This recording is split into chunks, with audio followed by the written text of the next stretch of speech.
সাত জন আসামি উঠানো হয়েছে।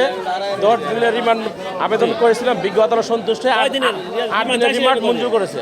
আমরা 10 দিনের রিমান্ড চেয়েছি, বিজ্ঞ আদালত সন্তুষ্ট হয়ে 8 দিনের রিমান্ড মঞ্জুর করেছে। এই মামলাটা আসামিকে যাবে না, রাষ্ট্রকে সার্বিক সহায়তা করবে।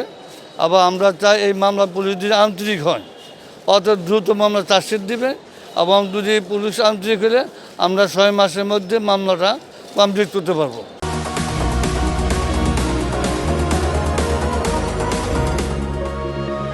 আর আমি চাই যে এই মামলার সর্বোচ্চ সাজা হোক, এবং এই মামলার সর্বোচ্চ সাজা হইল মৃত্যুদণ্ড।